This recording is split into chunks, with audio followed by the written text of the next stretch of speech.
ఈ సాయం సమయంలో ధ్యానులందరూ ఆహ్లాదకరమైనటువంటి వాతావరణంలో హాయిగా ధ్యానం చేస్తూ మనస్సుని శాంతి వైపు నడిపిస్తూ, అంతర్గత శాంతి నుంచి ప్రపంచ శాంతి వైపు నడిపిస్తూ నేను మార్పుకి కూడా శిరస్సు వంచి నమస్కరిస్తున్నాను. బ్రహ్మర్షి పత్రిజీ గారు తన జీవితాన్నంతా కూడా శ్వాసపై ధ్యాస, ధ్యానం అంటూ వారి జీవితాన్ని అంకితం చేశారు. ఈ ప్రపంచ వ్యాపకం కృషి చేసినటువంటి ఏకైక గురూజీ పత్రిజీ అని చెప్పక తప్పదు. అటువంటి గురూజీ సారథ్యంలో, వారి సాన్నిహిత్యంలో అనేక మంది పిరమిడ్ మాస్టర్లు తయారై దేశ విదేశాల్లో ధ్యానాన్ని వ్యాపింపజేస్తున్నారు. ఇది పిరమిడ్ సొసైటీకి ఎంతో గర్వకారణమని చెప్పొచ్చు. ఈ పౌర్ణమి రోజున SN music academy, Madhura Nagar, Hyderabad, అక్కడ ఒక మ్యూజిక్ అకాడమీ పెట్టి ఆబాల గోపాలానికి, అంటే చిన్నపిల్లల నుంచి పెద్దవాళ్ళ వరకు ఇటు మ్యూజిక్ అటు ఇన్స్ట్రుమెంట్ రెండు తను పూర్తిగా ఆ అకాడమీకి అంకితమై వారు ఆ పరిసర ప్రాంతాల్లో సంగీతం నేర్పడమే కాకుండా హైదరాబాదులో ప్రముఖ సితార ప్లేయర్ ఎవరైనా ఉన్నారనుకుంటే వారే శ్రీ ఎంఎస్ నవీన్ కుమార్ గారు.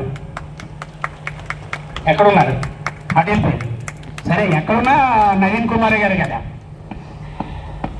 సితార వాయిద్యంలో వారు గురువుల శిక్షణలో వరంగల్ నుంచి భాగ్యనగరం ఇచ్చేసి, భాగ్యనగర వాసులే కాకుండా అనేక దేశ విదేశాల్లో,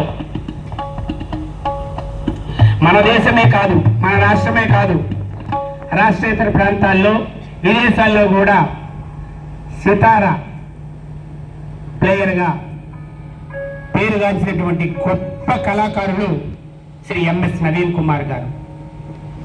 ఫలక్నుమా ప్యాలెస్లో ఒక అద్భుతమైనటువంటి అడ్రస్ ఉంది అంటే వారు నవీన్ కుమార్ గారే.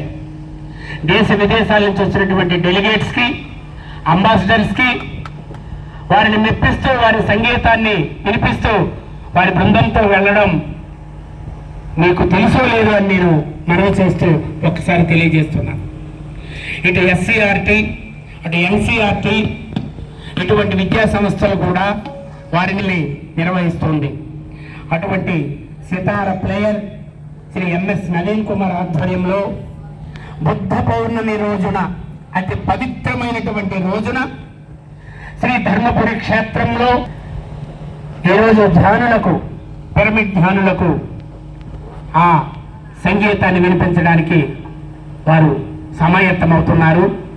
వారి అందరికీ కూడా, వారి బృందానందరికీ కూడా హృదయపూర్వక స్వాగతం. ఒక్కసారి మీ కరతాళ ధ్వనులతో ధన్యవాదములు. వ్యాఖ్యాత గారు.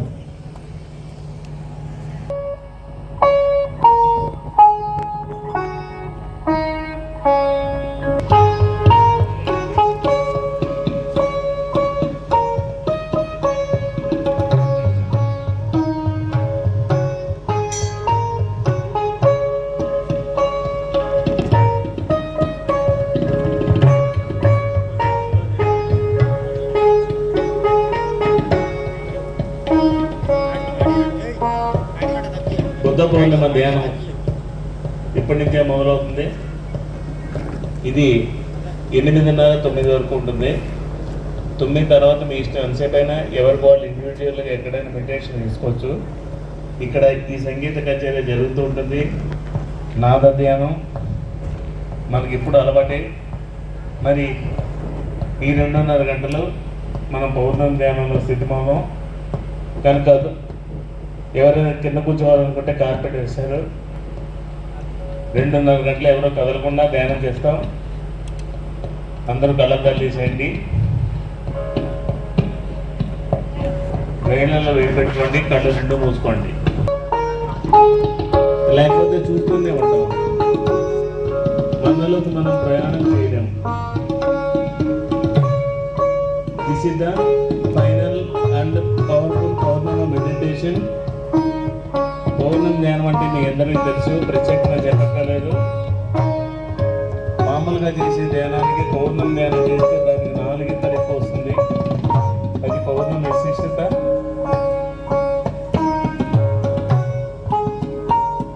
మనం చాలా అద్భుతమైన శక్తి క్షేత్రంలో ఉన్నాం. అందరూ కళ్ళు మూసుకోండి, అందరూ కళ్ళు మూసుకోండి. నేను మళ్ళీ ఏదిటి మీద ఓకే చెప్పేంత వరకు ఎవరు కూడా కళ్ళు తెరవద్దు. కళ్ళు మూసుకొని మీ శ్వాస యొక్క సరళాన్ని చూసుకోండి. మీ నాసిక నుంచి ఉచ్ఛ్వాస నిశ్వాసాలు గమనించండి. అతి వేగంగా వస్తున్నాయా, సహజంగా వస్తున్నాయా? ఆ ఉచ్ఛ్వాస నిశ్వాసాన్ని 2-3 సార్లు గమనించండి. అనంతరం మీరు ఎక్కడైతే బొట్టు పెట్టుకుంటారో అక్కడికి ఈ ఉచ్ఛ్వాస నిశ్వాస కలిసిపోయి శ్వాసగా మారుతాయి. ఆ శ్వాస మీద ధ్యాస పెట్టండి. మీరు సంగీతంతో పని లేకుండా మీ ధ్యాస శ్వాస మీదే ఉండాలి. ఆ శ్వాస స్థానం నుంచి మనలోకి మనం ప్రయాణం చేద్దాం. సంగీతం తన పని తాను చేస్తుంది, మనం వింటాం, కానీ మనం మాత్రం ధ్యానంలోనే ఉంటాం. మనం ధ్యాస మాత్రం మన శ్వాస మీదే ఉంటుంది. ఏ ఆలోచనలు వచ్చినా, ఎలాంటి ఇబ్బంది కలిగినా డిస్టర్బ్ కావద్దు, కళ్ళద్దాలు తీసేయండి. ధ్యానం చేసుకునేవాళ్ళు కళ్ళద్దాలు పెట్టుకోకూడదు. ఎవరో సెల్ ఫోన్లు కనుక ఆన్ చేయొద్దు, పక్క వాళ్ళకి డిస్టర్బ్ చేయొద్దు. ధ్యానం చేసుకునే వాళ్ళని ఎప్పుడూ డిస్టర్బ్ చేయకూడదు. కనుక మీ సెల్ని సైలెంట్లో పెట్టుకోండి.